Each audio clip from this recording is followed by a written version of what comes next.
Conspiracy theories are nothing new. They range from topics like JFK, Princess Diana, the death of Elvis Presley, Roswell, New Mexico, and of course 9/11. In fact, the 9/11 conspiracy theories have the largest following of believers, with over 628,000 websites dedicated to the subject and over 3,000 books on the topic.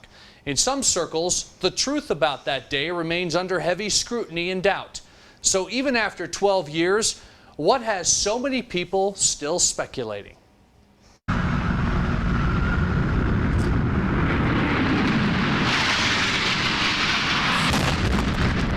September 11th, 2001, one of the most tragic days in U.S. history, as over 3,000 people lost their lives on American soil. This is as close as we can get to the base of the World Trade Center. You can see the firemen assembled here, the police officers, FBI agents, and you can see the two towers. A huge explosion now raining debris on all of us. We better get out of the way. What happened that day is well documented, but not everyone is a believer.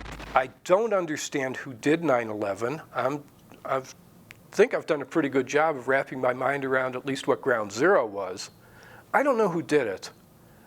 I do know that our government has ignored much evidence that disproves or at least calls into question the government's theory of what happened that day. Why they do it, I don't know. I've spent years trying to confront them with the information that contradicts what they're claiming and saying, explain this, and I get ignored. Dave is the founder of 911u.org, a simple but very complex website that explores a different side of 9/11. He's also behind another site, 911blimp.net. If you have a theory that all rabbits are white, you don't need a better theory to disprove that theory. All you need is a single brown rabbit. And so there's more than one brown rabbit with respect to 9/11. So let's start with the first brown rabbit, video of the first tower being struck. Just a split second before the intersection of that aircraft and the tower's wall, there was an incredibly bright and brief burst of light that suggested that there was more going on than met the eye, at least if you didn't notice that burst of light. And I believe the towers were actively failed in real time, all the way down, stage by stage. Dave is not alone in his beliefs about the towers coming down. This is a clip of firefighters from the movie Loose Change. It was like posting the wars and there was nobody in. What did we do? We made it outside, we made it about a block. We made it at least two blocks, and we started running. Floor by floor, instead of popping out. It was if they had detonated. If they were planned to take down a building. Boom, boom, boom, boom, boom, boom, boom, boom. All the way down. I was watching it and running. Just ran up West Street. And then you just sort of, this cloud of chasing you down.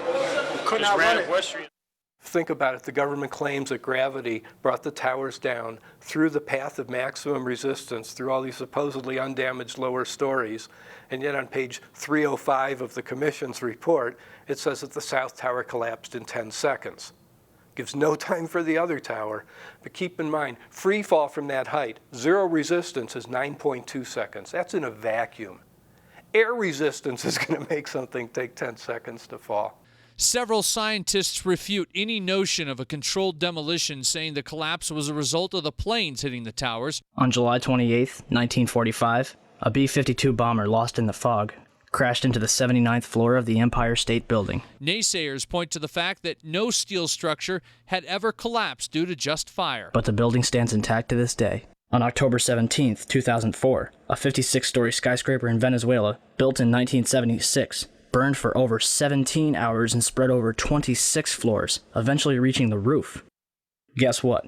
It did not collapse. On February 12, 2005, the Windsor Building in Madrid, a 32-story tower framed in steel-reinforced concrete, burned for almost 24 hours, completely eradicating the upper 10 stories of the building. Although the top 10 floors of the building fell, the building itself did not collapse. There were explosions in the towers. Actually, at the same instant that whatever it was flew into the tower wall a quarter mile above street level, there were explosions going on in the basement, things taking out entire floors. That's also never been discussed. So, it proves lying by omission on the part of the government.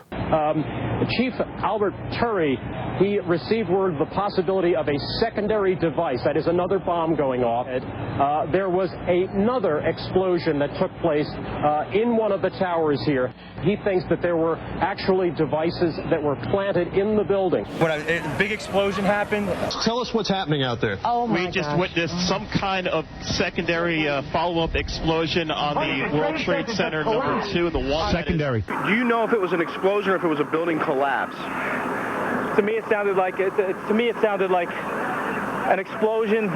When I try to save people, in the moment we heard a big explosion coming down, everything just went black. Federal agencies that were down there do believe that there was some sort of explosive device somewhere else besides the planes hitting. Witnesses from inside the towers have mentioned basement explosions in the past. And all of a sudden we hear boom! I thought it was a generator that blew up on the basement. And I said to myself, oh my God, I think it's a generator. And I was going to verbalize it. When I finished saying that in my mind, I hear boom! Right on the top, pretty far away. So it was a difference between coming from the basement and coming from the top. And that's, everybody started screaming. And a person comes running into the office saying, explosion, explosion, explosion. Another spot of contention, Dave points to a video that shows puffs of smoke or explosions in the towers before their collapse. Because here we can see with our own eyes video of multiple explosions, plural, widespread, 200 feet apart, going off in one tower, at the same instant that that oversized Hollywood perfect fireball erupts from the other tower. But what it demonstrates is that the government did not tell the truth, the whole truth, and nothing but the truth about 9/11, because the 9/11 Commission report is searchable on the web. It's downloadable as a PDF file. It only takes a second to do a word search for the word explosions and see that it appears precisely 0 times. According to non-believers, another piece that doesn't fit the big picture is what happened at the Pentagon. Why is there absolutely no trace of Flight 77? From my close-up inspection, there's no evidence of a plane having crashed anywhere near the Pentagon. The only site is the actual site of the building that's crashed in, and as I said, the only pieces left that you can see are small enough that you could pick up in your hand. The Pentagon is very intriguing because a lot of people insist that because they saw video of what looked like airplanes flying into towers, that they know that airplanes, and so anybody who disagrees with that must be a screwball. And the fact that there weren't wings or an airplane laying there at the base of the Pentagon suggests that it doesn't add up. But people saw video. They love those videos, which is why I love the Pentagon. Because the only video of whatever supposedly flew into the Pentagon came from the government itself. The still images were released in 2002, on March 7th, I believe. Surveillance cameras from a gas station, Sheraton Hotel, and the Virginia Department of Transportation captured the entire thing. However, the FBI was there within minutes to confiscate the tapes, including a warning for the employees not to discuss what they had seen. If the government wishes to prove once and for all that Flight 77 hit the Pentagon, all they would have to do is release one of those tapes.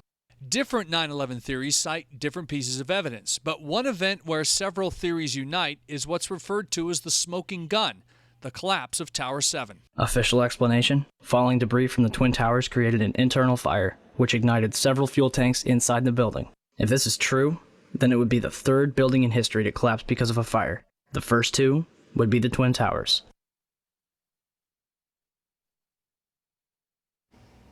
So a couple quick notes. Dave receives no money from his website, and you won't find any advertisements. Now, in 2005, Popular Mechanics looked into the topic of 9/11 conspiracy theories. That article received over 7.5 million hits and is the most widely read story in the history of Popular Mechanics.